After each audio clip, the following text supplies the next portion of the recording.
Yeah. I love my HBCU. And boy, I love it, love it. I love it, love it.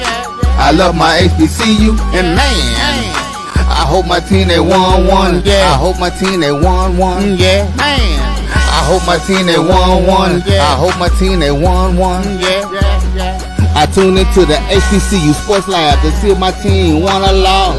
If they lost, I'm quiet as a mouse. But if they won, keep tab. I'ma do the dab, yeah. Dr. Cavil, he know what he be talking about. Mike and Charles, they know what they be talking about. They compress the analytic data with the hip hop. If you know them like I know them, they gon' tell you if your team, if they won or lost, and who the ball. So listen to Professor, yes sir, and pay attention, cause he gon' teach a lesson. And welcome into Dr. Cavil's Inside the HBCU Sports Lab. Charles Bishop here, of course, with my esteemed colleague, Mr. A.D. Drew from the BCSN SportsWrap. Welcome in, A.D. Charles, let's just go ahead and sign the roll since the professor's not here. He got how long we give professors 15 minutes? You got him 15 minutes. We give doctors 15 minutes. We give professors 10. All right, Dr. Cavil. We just go ahead and get this easy A. I know that's the truth. We get the easy A today. Dr. Cavil, he's doing doctoral things today. He could join us a little bit later on, but he's pressed for time today. But we're going to kick this show off, get things going right. A.D. Drew, man, we got the SWAC baseball tournament at our feet, man. I'm looking forward to it. Looking forward to everything tomorrow. Say it again. I lost you there for a minute. You said SWAC and then it went silent, like they sniped you for saying SWAC, man. I hope not. I'm coming to you live from Atlanta. I'll be doing sideline at the SWAC baseball tournament on Wednesday through Saturday. Of course, it runs Wednesday through Sunday. So looking forward to some great baseball action. SWAC East, SWAC West matchups. We got a lot of interesting storylines. It's going to be fun. Looking forward to it. Oh, I'm looking forward to it. Also, Charles, I'll be able to catch up with you on Thursday. I'll get there when some teams gonna be playing for the ribs. You know what that means? Because somebody gonna be doing barbecue. Yeah. What you say? Playing for the ribs? Playing for the ribs. Playing for who gonna get there? Play the ribs, man. So yeah, I'm definitely looking forward to joining you guys on Thursday, and I should be there for the remainder of the tournament, man. We got an interesting matchup that no one quite expected when we have time to break down the brackets, y'all. Yeah, we'll get into it. I mean, it is a lot of juicy tidbits to get into with regards to the SWAC baseball tournament, and like I said, it begins on tomorrow, 9 a.m. as Texas Southern and Florida A&M. They kick things off over there on SWAC Digital, so you'll be able to catch, of course, Charles Edmond, Victoria Black, and of course, the guru himself, Coach Kadar. He will be providing commentary during the course of the SWAC baseball tournament, so it's going to be a fun one.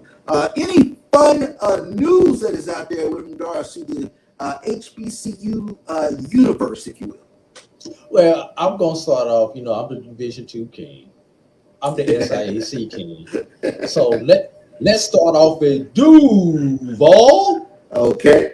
Ever Waters, as they have officially added tennis as their 17th varsity sport. They just finished the construction of a new tennis facility. It's a 4-court tennis facility.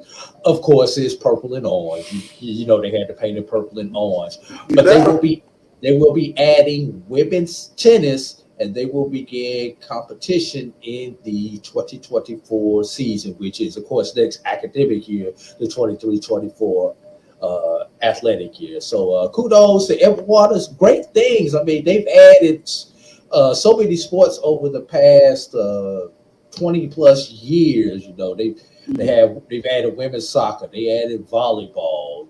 So they've added a lot of sports. They built that on-campus football facility. They just renovated the Adams Jenkins Center, which is the basketball and volleyball arena. So a lot of things going on, Dr. Faison down there at Ever Waters. Yeah, I was going to ask, what do you think is fueling that growth, especially you mentioned it over this period of time, over 20 years, Edward Waters has just expanded exponentially. What exactly is in the water down there? What's going on? Well, first of all, you have to start with the top. You have a president, Dr. Zachary Faison. I believe he got his undergraduate at Albany State University. I know he did spend some time at Tuskegee University. I know he's worked a couple other places, but those are just the two that off the top of my head that I do recall. But when you have a president that's pro-athletic and understands that athletics is the front porch to your university, your student enrollment increases via athletics, via winning athletics, and understands it. I mean, let's think about it, Charles. 3 years ago, they were at college. Yeah. 3 years ago, they were in the NAIA. Now, they're on the Division II level, NCAA, and they're a university giving out master's programs. Pretty soon, they'll be at the point where they'll be giving out doctoral programs. I expect to see that probably over the next decade or so. But it all starts at the top, from the president to whatever they call their board. You've had a couple of strong athletic directors down there. Paul Bryant, yeah. So it's all from the top, all from the leadership, and it filters down. It goes down here, then it comes back up. That's the best way to put it. Yeah, leadership does matter. I tell you what, and like you mentioned, that is a university. They understand that athletics is the front porch to the university. So kudos to Edward Waters for getting it done down there, adding tennis. So really excited about what some things that they're doing down there at Edward Waters. I think. A little bit of news for myself, and this comes from the SWAC offices. They announced their 2023 all SWAC baseball teams. This is going to be very interesting. Before I did. Yes, indeed. All right, you ready? Here we go. I'm ready. All right. Texas Southern's Jalen Adderley was named the Player of the Year and the Hitter of the Year, while Alabama State's Omar Melendez was tabbed the Pitcher of the Year. Bethune-Cookman's Joan Gonzalez was tabbed the Relief Pitcher of the Year, and Alabama State's Jamal George was named the Freshman of the Year. Bethune-Cookman's Highland Hall was named the Newcomer of the Year, and Alabama State's Jose Vasquez was the Coach of the Year, rounding out the list of individual award winners. Let's take a look at Jalen Adderley, who's the Player of the Year and the Hitter of the Year. Adderley is one of the top batters in the nation, AD, after completing the regular season, batting, get this, .423 overall. Contributed a total of 74 hits and 42 RBIs, while also tallying 65 runs. He currently leads the league in batting average at .428 and on base percentage at a gaudy .543 AD. So Jalen Adderley, Player of the Year and the Hitter of the Year. Pitcher of the Year, I mentioned he was Omar Melendez. Melendez, one of the top pitchers in the conference this season, amassing a league-leading 2.59 ERA. He concluded the regular season play with an undefeated 11-0 record. His 11 wins for the season was a league high. He ranked third in strikeouts with 92, while also tallying 4 complete game efforts. Gonzalez, Relief Pitcher of the Year. He emerged as one of the league's top relief pitchers in 2023, finishing this season with 10 saves. He worked 42 in third innings, pitched, tallied a 3.61 ERA, while also contributing 57 strikeouts. He was a key contributor for the Bethune-Cookman pitching staff that ranked second in the conference in ERA. And Highland Hall, Newcomer of the Year, one of the best bats in the league in 2023, ranked, get this, AD, in the top 10 in the conference in batting average, 376, run scores, 54, hits, 73, doubles, 17, triples, 6, and total bases, 114. He also garnered Hitter of the Week accolades during the course of the 2023 season. And finally, the Freshman of the Year, Jamal George, has been the starter behind the plate for the Alabama State Hornets in 51 of 52 games. He contributed a 290 batting average and 186 at-bats during the regular season competition, while tallying 33 RBIs and 54 hits. And what else can you say about Alabama State?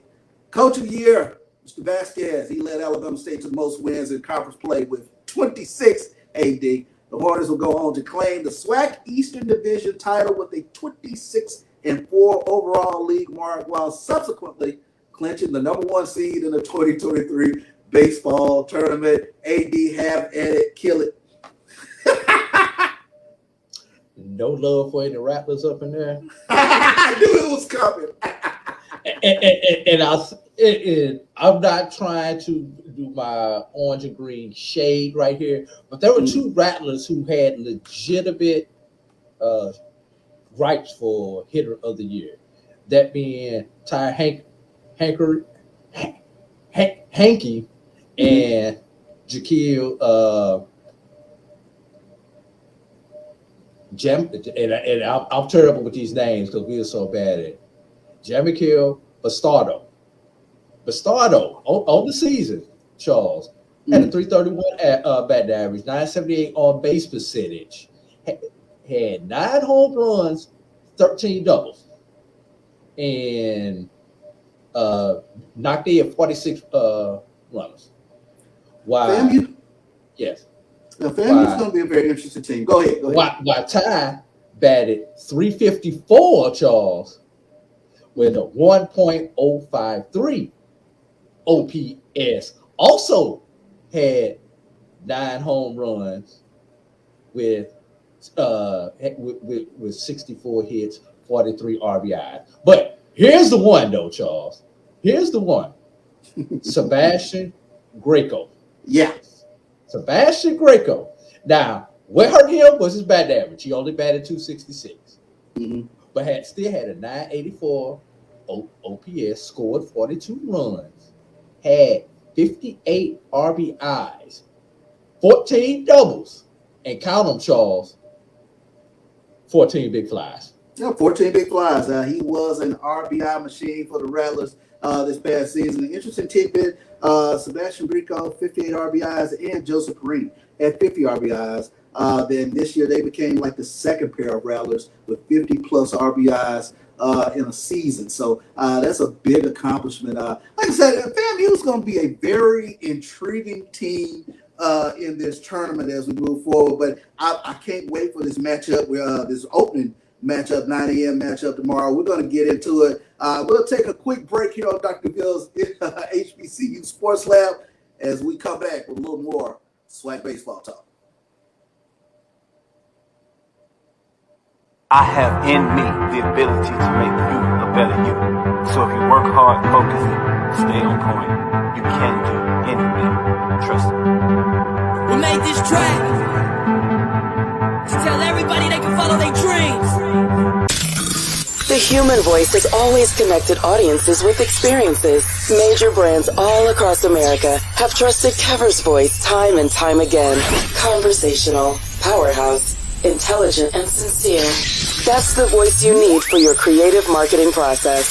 KEAVERSVOICE.com. Kever's Voice, Kever's Voice, KeversVoice.com. Always on, all the time.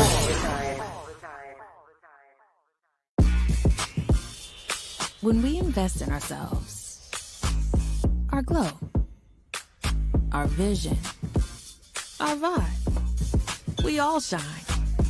Together, we are black beyond measure. Remember the revival? Relive the remix. Reunite for the Orange Blossom Classic. HBCU Reunion Experience. It's year 3, baby, and we back with that fire. Calling all HBCU fans. Labor Day weekend.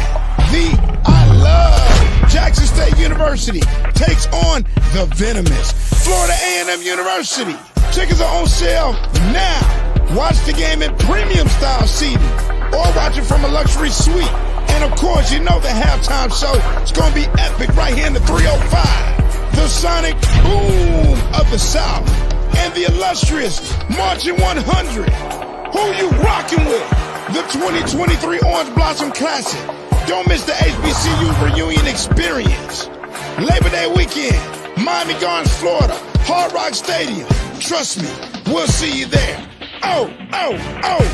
Check out orangeblossomclassic.com for tickets and info. Compress the analytic data with your hip-hop. If you know them like I know them, they gon' tell you if your team, if they wanna lose, and who the ball. So listen to Professor, yes sir, and pay attention, cause he gonna teach a lesson. And welcome back in to Dr. Cavil's Inside the HBCU Sports Lab. A.D. Drew, my colleague, as well as he is the voice of all things SWAC athletics. Charles Edmond, he will be doing play-by-play during the course of this SWAC baseball tournament. Welcome into Dr. Cavil's Inside the HBCU Sports Lab, Charles. It is a pleasure, guys, to be on the lab. You know, I was horrible in school and I was horrible in the lab, so maybe I could do a little bit better. I'm just being honest. I was a horrible, I wasn't a great person in the lab, so maybe I can do a little better tonight. Yeah, I'm jealous, fellas. I'm jealous of both of you all because both of you all are already in Atlanta, and I'm still sitting here in South Georgia, just trying to make sure I get all my work done at the 9 to 5 tomorrow, so I don't have to go to work Thursday morning and can get up there with you guys. Well, it's been all work since we got here. I didn't say y'all wasn't working. I just got to get this other work done so I can come hang out with you fellas up there. No doubt. In the A this weekend. Yes, indeed. Well, I'll tell you what, Charles, this tournament kicks off on tomorrow. We had an opportunity to catch a little bit of batting practice and guys going through the kind of final preparations today. But you had an opportunity to talk with some coaches. Well, what were your thoughts? I think everybody's ready. I think what happened in the regular season doesn't matter. You know, a softball coach once told me, once you get to the SWAC tournament, and we were talking about softball, but you can make this comparison to baseball, all bets are off. You know, Bama State was the best in the East. You look at Grambling, the best in the West. Does that matter now? No, it does not. Right. It's what you can get done over these next few days, because it's going to be a grind, especially with this first game, with this Texas Southern Bethune-Cookman game right off the bat. When you're in this 9 a.m. bracket and you're playing at 9 a.m., you lose that game, you're headed towards 2 more 9 a.m. games. I think that's the toughest bracket. So right off the bat, you know, we're going to see a Texas Southern team that I saw and you saw Charles Bishop over the weekend against Alcorn struggle in the field. And that's something that they're going to have to get better at in this tournament because mistakes get compounded, teams take advantage of it. And so we'll see that in the very first game right off the bat. But Alabama State's trying to defend the tournament championship. It's not going to be easy. A lot of teams are coming after it. I've talked with Coach Crenshaw, the coach of Southern University. You know, they're a team that's been playing well down the stretch. You know, a number of teams are playing well at this time of year. Teams that were kind of halfway counted out, like a like a Southern University. They weren't playing well for a lot of the season. And Coach Crenshaw was telling me that over the last couple of weeks, he got with his coaches and said, hey, we got to come up with a 9 that can get it down, a 9 or a 10 or 11, talking about the starting 9. And over the last couple of weeks, they've kind of solidified and narrowed down that rotation as far as their starting 9. And they're playing a lot better of late. Scored 24 runs on the last couple of games. So it's going to be an interesting tournament. I'm looking forward to it. And you just never know. Can your pitching hold up? Can your defense hold up? And can you come up with timely hitting? And you got to get a few breaks along the way.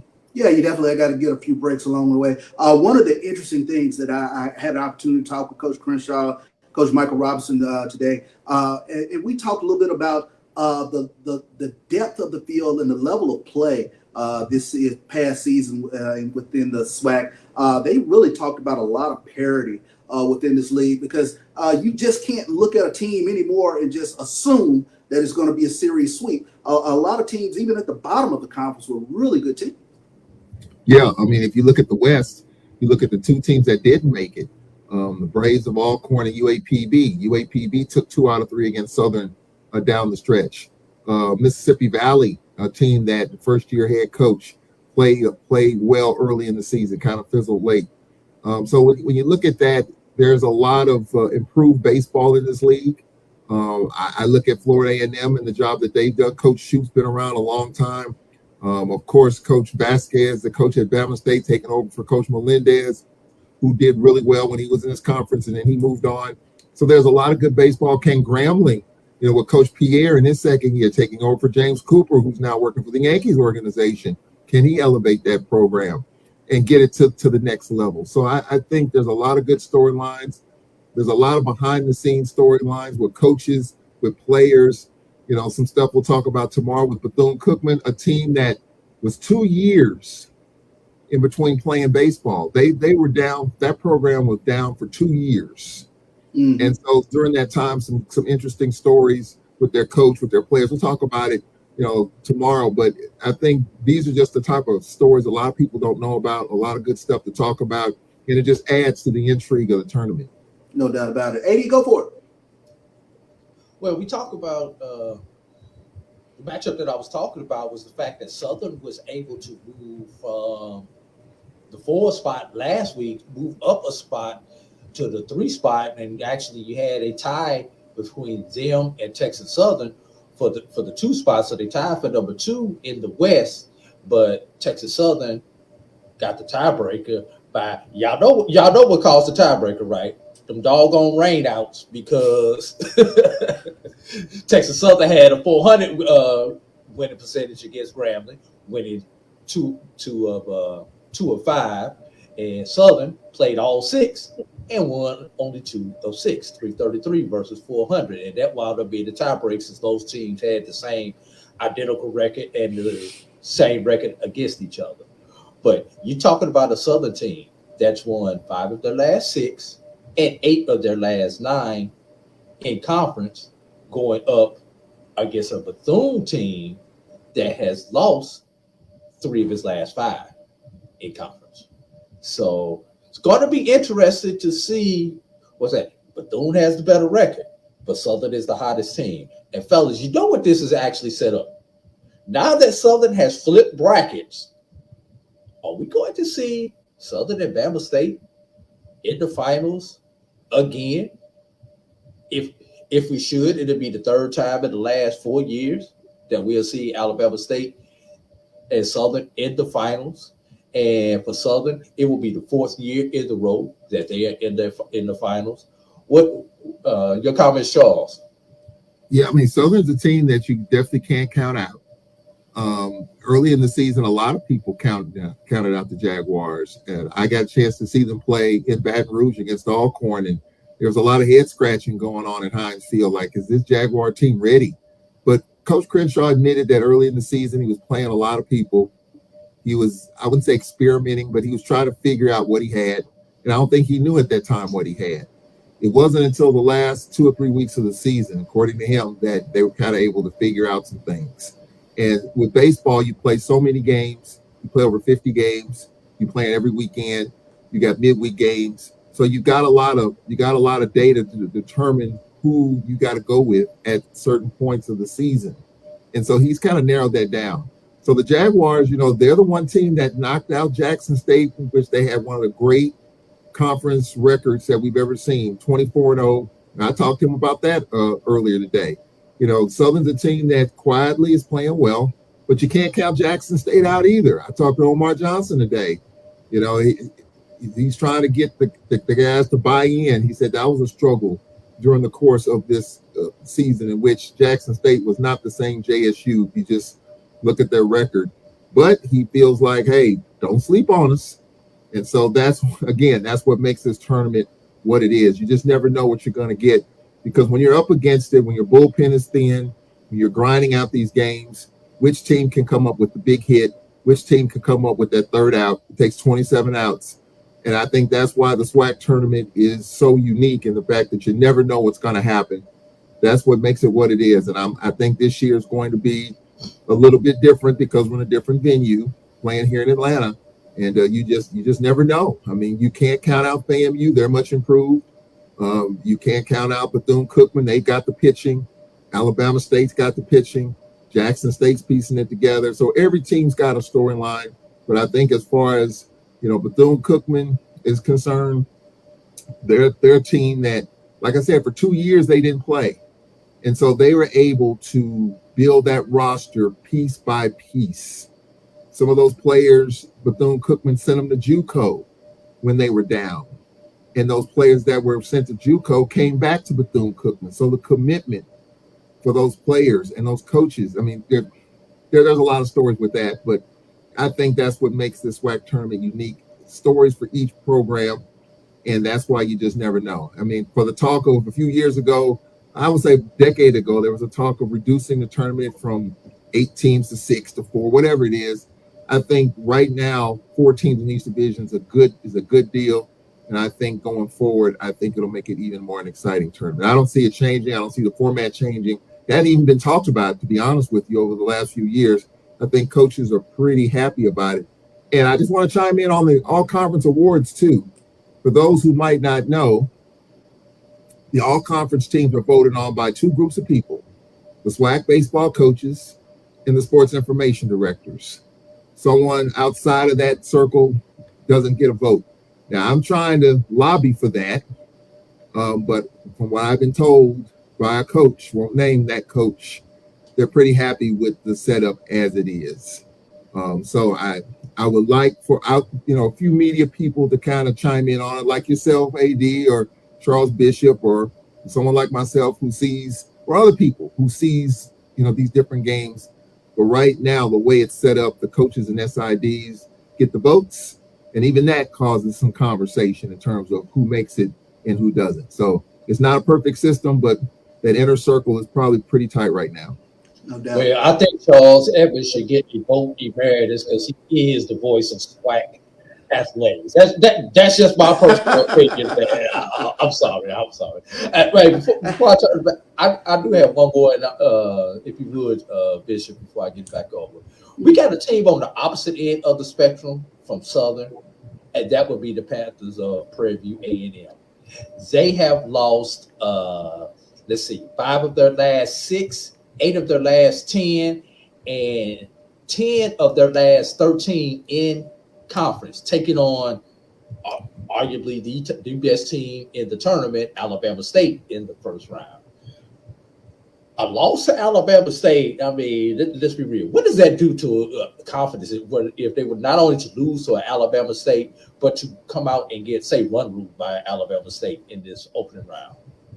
Well, Prairie View was one of the top teams in the West for a period of time. Until the month of May. You talk about falling off the wagon. I'm a big Antoine Riggins fan because there were some years in which he struggled. There was some griping going on in the Panther Nation for a little bit of time, but he got it together and they had a deep run. And so I think he's okay. But these struggles, they have a tendency to linger a little bit. Now, like I said, in the SWAC tournament, all bets are off. What you didn't do or what you did doesn't matter once you get here. So Prairie View could turn it on again, and we could see the Prairie View that we saw for a lot of the season. But when you're coming out of that loser's bracket, if you lose that first game, you're in a world of hurt because a lot has to go right, especially if you lose a game in which you're going through a lot of your pitching. And here's the thing about pitching that's important. Now, it's different from softball than it is baseball. What I saw in softball is a lot of coaches go with their number 2. But in baseball, I've talked with the coaches I talked with today, they're all going with their number 1s.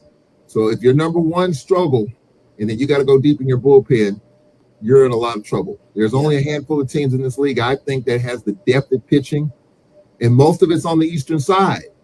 Coaches have talked about this. The East is pitcher heavy. The West is bat heavy. And coaches have even admitted this. I've said it for years, but for coaches to actually admit that says a lot. So if you're looking at Bama State, for example, won it last year. They had a ton of arms, and there were some arms we barely even saw last year. They were just that deep. Bethune-Cookman's deep. FAMU's deep in terms of arms. Now, the West is about scoring as many runs as you can, but Coach Crenshaw pushed back on it when I talked to him about it. He believes the West does have some pitching, and they do, but I think the East is more arm heavy. But for Prairie View, if they get in that loser's bracket and have to go through a lot of arms, it's going to be tough. And so I think for Bama's, and what makes this tournament unique in the fact that some of these matchups you don't see during the regular season. You have some tournaments and some games early in February that you play some of these teams in opposite division, but for the most part, you don't know about the team that you're playing. And some coaches have told me today they really don't care. It's about what they do, not necessarily what the other team has. So again, that adds another dynamic to this tournament. But you know what? I wanted to come back on the other side of this break, and I had a couple other questions to ask you, Charles, because I think that's a very interesting point when you take a look at the difference with regards to the SWAC East and SWAC West. So if you can hold on for one more segment, we're going to take a quick break, and we'll come right back here on Dr. Cavil's Inside the HBCU Sports Lab. Time to call a credit repair company to fix my credit. Hold the phone, man. You can do it yourself with Credit Versio. That's way too hard. Call the credit repair company. Most credit repair companies only work on 1 or 2 accounts at a time, making it slow and expensive. You won't figure that out for months. Ignore him. Credit Versio's brilliant software scans all 3 credit bureaus, finds the accounts that are hurting your score, and guides you through the entire process. Anyone can do it. Let's fast forward and see the results. Wow, I fixed my own credit and saved hundreds. You can do this. Visit creditversio.com.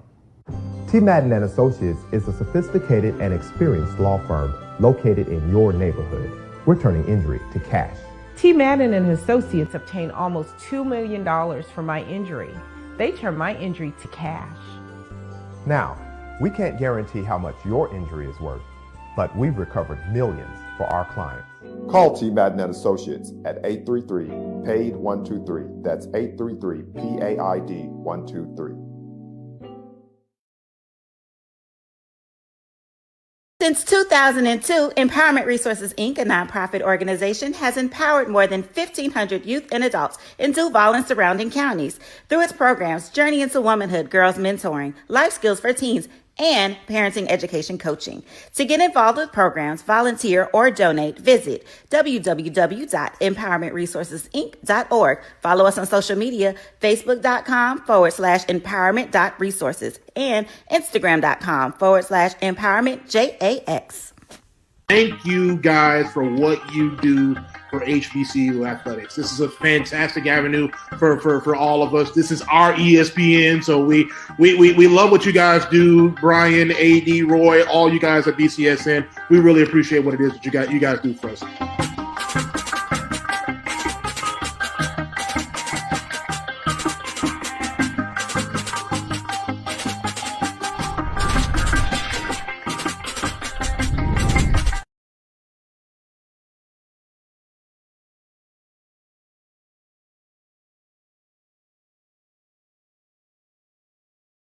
Compress the analytic data with your hip hop. If you know them like I know them, they gon' tell you if your team, if they wanna lose, and who the ball. So listen to Professor, yes sir, and pay attention, cause he gon' teach a lesson. And welcome back into Dr. Phil's Inside the HBCU Sports Lab. We're here with the voice of SWAC Digital, also the voice of the Alcorn Braves, Charles Edmond. He's going to be running point along with Santoria Black and Coach Kadar for the SWAC baseball tournament here in Atlanta, Georgia, at the campus of Georgia Tech University. Looking forward to it tomorrow as things kick off at 9 a.m. And Charles, I wanted to come back and follow up on something that you were talking about. And you mentioned, and I wanted to ask a question with regards to the subtle differences between the SWAC East and the SWAC West. You touched on it in regards to the SWAC East being pitching heavy, especially when you take a look at names like Omar Melendez, Alabama State, Hunter Beats at FAMU, and Nolan Santos at Bethune-Cookman. But they slug it out kind of over there in the SWAC West. But are there other little intangibles that you see between the divisions? I think defense. I mean, I think defensively, I think in the East it's a little bit more solid. I mean, we saw Texas Southern series this past weekend in which they committed like 7 or 8 errors in a 2-game stretch. That's just not gonna cut it, because you're giving teams an opportunity to score runs, and with good pitching on that other side, it's going to be hard for you to break through. So you just can't give outs away. And so I think that's, one of the big differences. But, can you, and a coach told me today, you just can't slug your way to a championship. You have to get some pitching, and you got to get good pitching, good defense, and you got to get a few breaks along the way. And I think, if you look at what Southern did against Jackson State in that great run a couple of years ago, a couple of breaks went, Southern's way. And so in a championship situation, just like last night with the Lakers in Denver, you've got the Joker hitting a fadeaway against the clock. I mean, you got to get some breaks to go your way. And so that's what the SWAC tournament is. It's such a shrinking margin of error, because when you get in that loser's bracket, you got to throw everything at the kitchen sink to keep your season alive. And a lot of teams don't have that deep of a pitching staff. We talked about the East having more arms. FAMU, Bethune-Cookman, Bama State's got the arms. Does Jackson State have the arms? We'll see. On the Western side, we'll see there. So I think, the dynamics, obviously, defensively, you got to be able to make the routine plays. And if you don't do that and give teams 5 outs in an inning, 4 outs in an inning, they're going to make you pay. That's going to put your back against the wall. You're going to press at the plate. And let's be honest, in the postseason, the strike zone shrinks a little bit. Sure. You get squeezed as it's called in baseball. You get squeezed in the postseason. Yeah. In the regular season, probably not as much, but in the postseason, that strike zone shrinks just a little bit, and it makes guys press at the plate, makes them chase at the plate. So those little things definitely add up. Do you think each team has their own individual identity, or does SWAC baseball take on what we look at with regards to Major League Baseball? So teams kind of play for the big inning nowadays versus small ball and station-to-station ball that we used to see. I think what you're seeing now in the SWAC, you're seeing a lot more speed. A team that didn't even make the tournament, Mississippi Valley, led the nation in stolen bases for the good part of the first part of the baseball season. They had 2 of the top 3 stolen bases guys in the country early in the year. And so I think what you're seeing now, and I was looking at the stats today, you got a lot of teams, you got a couple of teams with over 100 stolen bases this season. So I think what you're seeing is that teams, you put them on, they're going to try to micromanage the inning. They're going to try to what we call manufacture a run. Sure. So you got a leadoff walk, you sacrifice the second, you move them to third, and a sac fly gets them home. That's called manufacturing a run, and that's what you're going to probably see a lot of in this tournament. So I think each team has its own intangible. Some teams have a lot more bat power, like what we saw with Texas Southern. I think Southern Grambling's got a lot of bat power, but I think you're going to have some other teams that are going to play a lot of small ball. If you get a lot of 4-3 scores, I think that's indicative of what you're seeing probably when an Eastern Division team win by 4-3, 5-4. But if you got 13-1, 14-6, if you post a 14-6 score in the SWAC tournament, my guess would be it would be a Western Division team winning that game. If you gave me a 4-3 score, a 4-2 score, a 3-1 score, I would take a guess that an Eastern Division team won that game without even putting the teams up there. I would say it's probably an Eastern Division team that won that 3-1 game. That's just my guess. But all that might get blown out the window the first game tomorrow. You just never know. But analytics tell you, that the high scoring games will favor the West, the low scoring games will favor the East. Sure. Go ahead, AD. All right. I'll start. Both of you guys can chime in on this.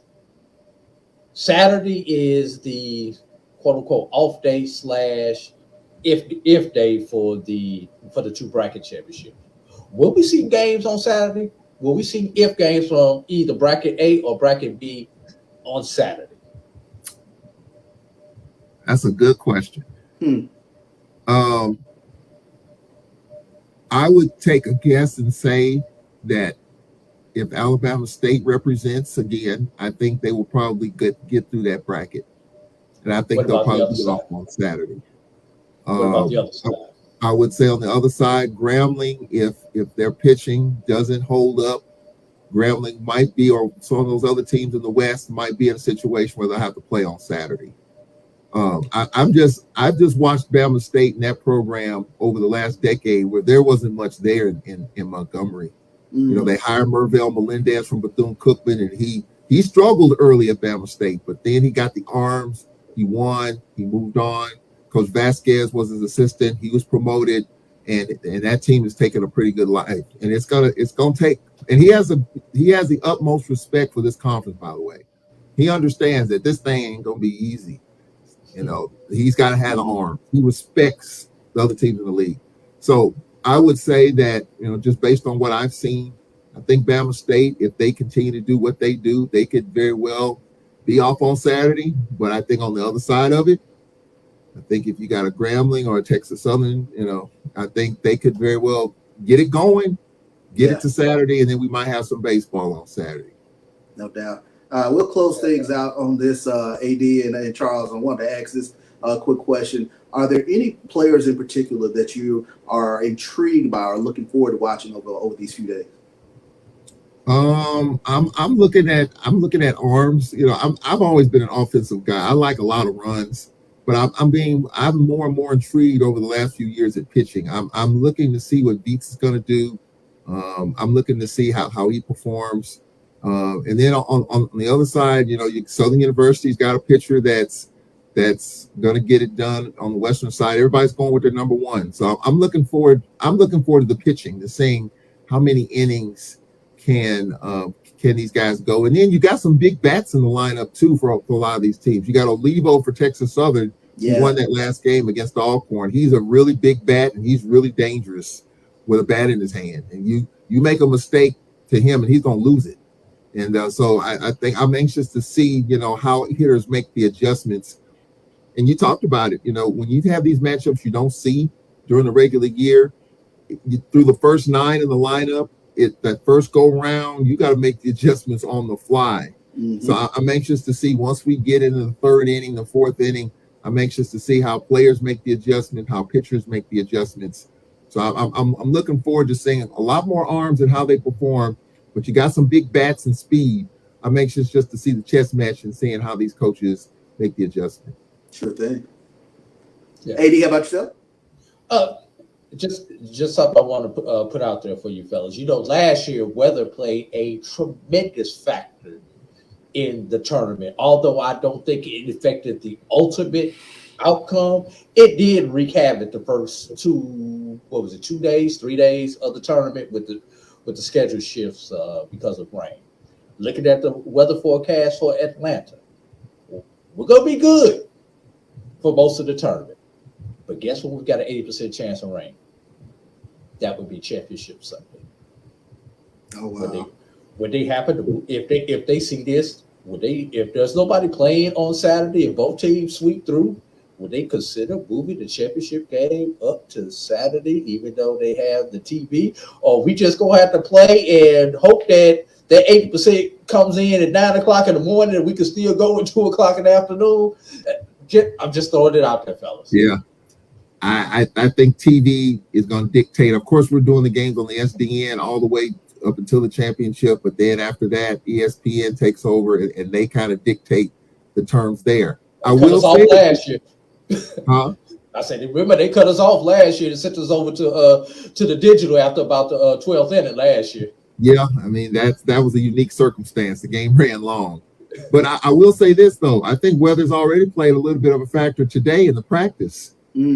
Every team, Georgia Tech has an indoor football practice facility adjacent to the baseball stadium, and they covered the field. There was rain, the field was covered, and nobody could practice on the field today. Everybody that was taken, they have an indoor batting cage, of course. So you had 2 things going. You had the indoor batting cage, and then right next door, they were using the Georgia Tech football indoor facility to take ground balls.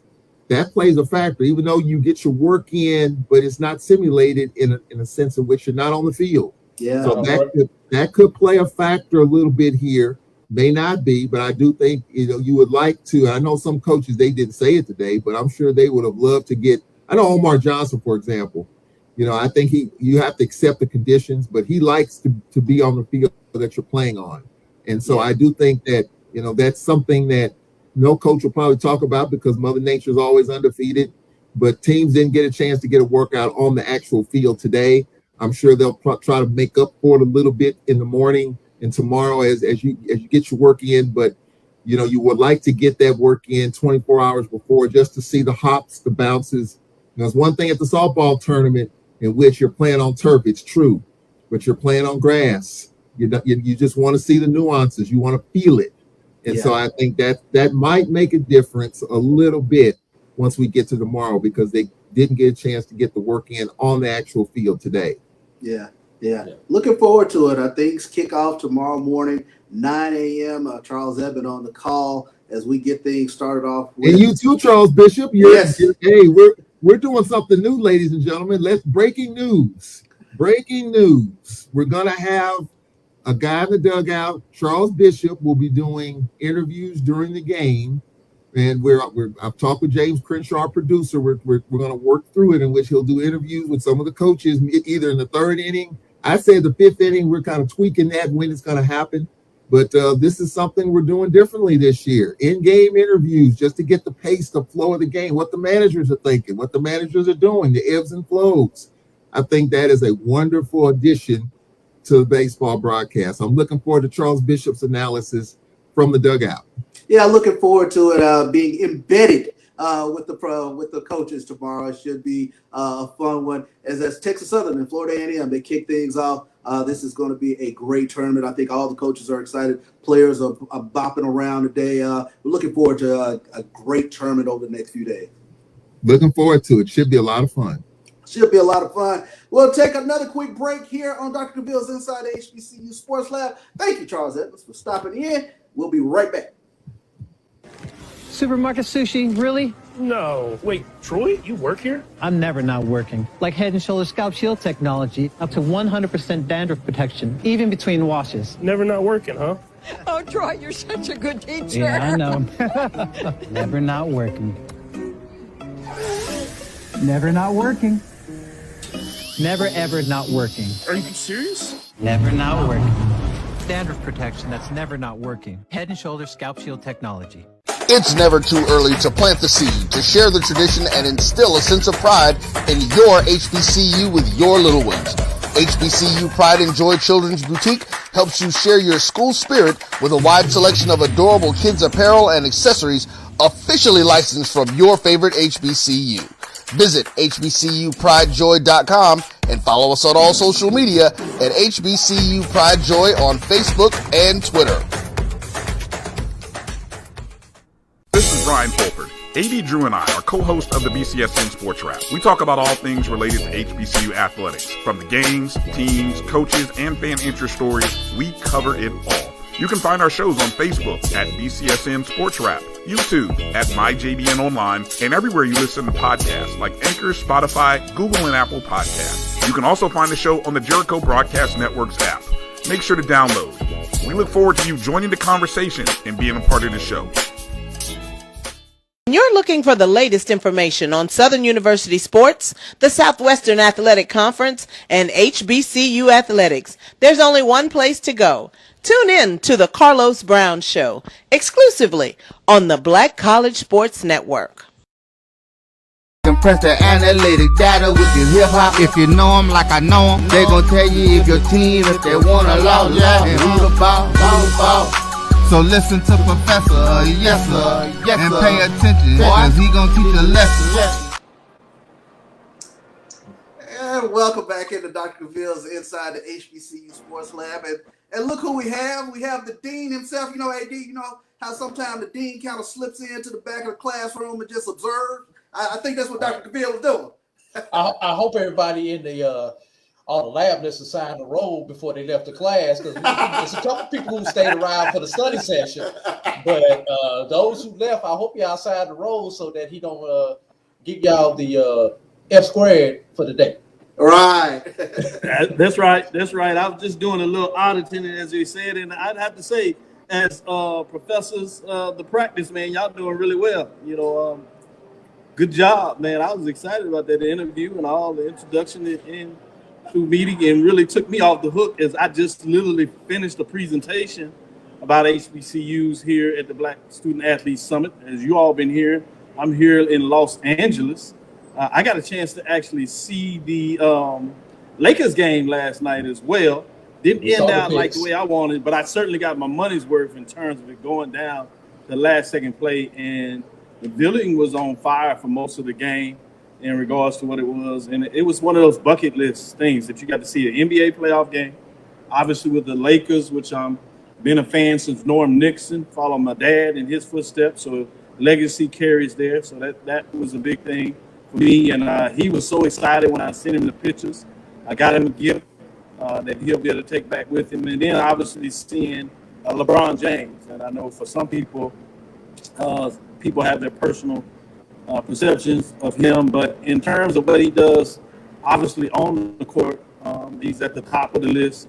But to me, what he's done off the court and starting at such a young age, to me, as we see other players with trials and tribulations, his ability to navigate this space like none other was fascinating. So I got a chance to witness all that. So that was exciting. And then I got to do what I love the most, which is talk about HBCUs to a packed house here at USC that is hosting an event in literally Southern Cal. To get a chance to see that facilities and campus, it's amazing in a lot of ways of what that looks like. how ironic you said Southern Cal, where Bronny James is going to be going to school that next year. Exactly, and so I got to see that. And I was trying to find a coach, athletic administrator, so I could ask that question. You know, I always got the reporter side of me. I had my equipment with me to do the interview just in case. But with all the things going on, I couldn't quite slide past the gated key. You know, they got the gated key for the athletic directors and the head coaches. And so I didn't have that magic ability to navigate that space. And I must admit, it's not like I sent in a prior request like you tend to do from a media perspective. But sometimes, you know, you like to see if you can get lucky. But I did get a conversation with a lot of other athletic directors, individuals that are working with students in terms of student analysts and things of that nature. Some ADs were here, as I said. Check this out, Charles. Yeah. Jackson State University, and I'm sure you've seen that by now. Director of Athletics, VP of Athletics, obviously, Ashley Robinson, was named the Athletic Director of the Year, if you would, in terms of what that looks like. So this is some picture with a colleague of mine. He's currently at Prairie View. He does the student athlete achievement down there. Norris B. Ward, he used to coach at Texas Southern University on the women's side before he transitioned there and went to Texas Tech and then came back to Prairie View. This is a picture of the actual award. I was there, and you see the first one where he was presented, and then you see on the stage where he's actually handed the award. So I did tell him congratulations. Got to go to the game with him, so that was fun as we hung out. He didn't remember my time at Prairie View there, so he treated me to lunch, and I thought that was big as he paid it forward. And, you know, anytime Dr. Cavil gets to go to lunch, and, you know, Ashley likes to do it big time and well. So I won't say what the meal was, but I'm telling you, it was significant. It was a good meal. Yeah, it was a good meal. And it was good that you had Prairie View colors since you was there for the Lakers. Yeah, so it matched up perfectly. You see how I did that in coordination. And so I got to take advantage of that and represent HBCUs, represent Prairie View, and it was perfectly aligned with the color side represented the Lakers in terms of what that looks like. So that was so cool in terms of doing that and getting it done. So excited about what that looks like. And then turned around, I would say this. We watched the game Miami and Celtics that first night I got here Sunday night. And I won't say he partaked in it, but I got a chance to get a cigar, to relax, and it was a nice atmosphere in regards to watching the game, which you all know was a blowout, so that's another discussion. But we'll see how all that works out in the game tonight, as these folks are carrying around all these rooms around these places. I don't know. Yeah, rub it in, Doc. I mean, sounds like you had a heck of a time over there. Oh yeah, and then you go come hang out with us in Atlanta this week. You're already in Atlanta. You talking about All right. But I will say this: Deuce and I will be joining you in Atlanta on Thursday, so don't get too excited. Make sure you share some room for us. We know that you're a star now. Congratulations with this opportunity. I'm proud on it. People don't know that you've been working towards this for a while, and getting your chance to do this, I think, is a labor of love and something that you deserve. So I'm excited for you. I want everybody to know that's not stopping what we're doing here, but this is extension. We've seen that with AD Drew. We see that with Brian that's doing the background. We are about providing the footprints of giving you the coverage.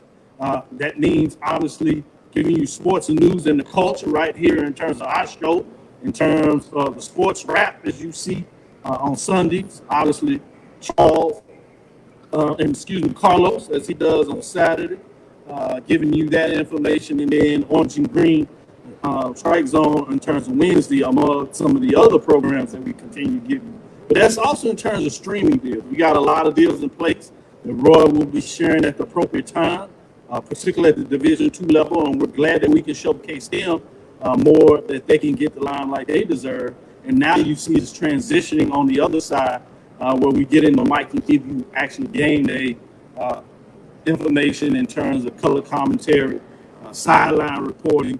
So we're just getting started in terms of stretch deals. But I'm here in the Western Bonaventure, as you see, ready to go get me a little bit of a relax down after a long day, socialize and see if we can do some more networking for our HBCUs and make sure that we are out there where we should be in terms of space. So it was a good event. Everybody that caught me afterwards was excited. I did my intro in terms of connecting with HBCUs, something that they've seen me do for years and asked me to do every time I hear is connecting the space with how deep HBCU folks is. So they got like 1,500 people there, and many of them in the thousands were HBCU connected. And Doc, I do, for the time that we have left, I wanted to ask and have you share the research that you were out there presenting. Yeah, the research I did out there today was talking about the Ed Reed, obviously Coach Prime coaching conundrum in terms of what were the positives, what were some of the negatives of those coaching hires. And obviously I did the spin where we talked about it from the governance structure, if you would, Africana studies, in terms of what it meant to us and why we were so passionate about our feelings. And a lot of people connected and resonated with that. And it really fit in because you have a lot of folks being, obviously with the Pac-12 schools, you had some SEC schools that flew in here, Big 10, Big 12, ACC. And so you get a different framework of how student athletes, I like to call them college athletes, think about this. But the whole conference is about powering students, specifically Black students, about inspiring them, making sure they have a voice, making sure they have an opportunity. And obviously that includes the HBCU space. So kudos to Dr. Moore. Dr. Moore is a Jackson State University alumni. So he knows the importance of HBCU. So he makes sure he carves out that space. And that happens to be in my research. So I've kind of taken over that. And anytime he calls and needs me, I don't care where it is, I'm going to be there. Hey, Dr. Cavil, EA put in this chat, I don't know if you can see this question on your screen. Please ask Dr. Cavil about the exercise and with 99% of the athletes chose PWIs over HBCUs, and then your explanation to them. I don't know about the 99% number, but I'm sure one of the ways that you have to be careful with the percentage is, I was reading some studies that talked about there's like over 6,000 schools that you could consider higher education. When you drop it down to like 22,000, that would be what we call the 4-year institutions. And you think about it, the NCAA, if you're talking about Division I, it's 300. You add Division II, it's another 200 some schools. So the percentage in terms of HBCUs, which are at 100 plus, and only about 40 of those, we'll make it nice round, 50 of those play either NCAA Division II or NCAA. You add NAIA, you might add another 20 some schools. So you see the numbers small in terms of the opportunity. So percentage wise, it's always going to be that African American athletes choose what I refer to as historically white colleges at a higher percentage number, just because there's more schools. All athletes, even if we wanted to, could not go to HBCUs. But I get the gist of his question. A lot of that, based on what we saw in this meeting here, is a lot of that is based on facility. And people don't really understanding the culture of HBCUs, historically what they were made for, and even worse, they don't know the significant funding lapses that HBCUs get. So they get a lot of negative stereotypes. And so that's why we're here to update those negative sites so they make sure that they don't exist. And a lot of people appreciate that. But the other thing is just the facility. So much financial money, as you know, we talk about the business side, go in terms of the television revenue, and they've been able to literally build fortresses around student athletes, and they fall in love with these facilities. And that's another reason that you hear a lot of athletes talk about joining historically white college university athletic program.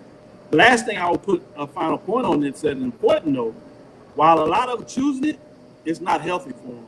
You hear so many horror stories that we talk about here about why they're trying to empower themselves. And a lot of that is because they are not able to share their identity that they tend to be able to share at the HBCU. So that's been a very negative perspective. And when I say identity, I'm not just talking about their ethnic identity, but also their cultural identity from a different perspective, as well as making sure they move beyond just being seen as a sport person. Because many of them, as you can imagine, as an athlete or jock, even worse, as many of them questions they on campus, a lot of people ask them, are you an athlete? Because they don't believe in general that they would be on the campus unless they're an athlete. And that's dangerous in terms of their mental psyche. That's huge. That's a great final point, if you will, to kind of wrap up this show. I tell you, Doc, we talked all things with regards to the SWAC baseball tournament. You'll be here on Thursday. Things kick off tomorrow. I'll be watching tomorrow, Charles, on Wednesday. Yeah. So put on your best cap. I'll be watching first thing in the morning. No doubt. Early, but I set my clock, so I'll be up for that first pitch because I want to hear everything. 80 Drew, as they said, I know you'll be getting down there a little later. I want to make sure you give me all the updates because I'll be watching. I want to see what y'all do. So when I get down ready, I can just sit back and I can make sure Deuce enjoys himself. I think I'm gonna get there the same day you are, Doc. I won't get there until Thursday. So, yeah, no problem. But you get there earlier than me. I get there late, probably the last night. No doubt, no doubt. Well, I tell you what, that'll catching bring... this plane, man, and catching this plane from LA, boy. Yeah, I can imagine. So you got to fly back to Houston to pick up Deuce and then fly to Atlanta. Am I getting that right? That's it. So I'm literally going across the country with a stop in the middle. There you go. Hey, but you're picking up an important piece of luggage. Don't say important piece of luggage you got to pick up in Houston. In the business. There it is. There it is. There it is right there. Well, I tell you what, it's been a great show. We talked about it. Things kick off in the morning, 9 a.m. With regards to Florida A&M and Texas Southern. Dr. Cavil's inside the HBCU Sports Lab. Where else can you get everything that you need in regards to what we call the HBCU diaspora? Man, right that's here. 6 o'clock, Charles. That's 6 o'clock. Hey, you getting it then?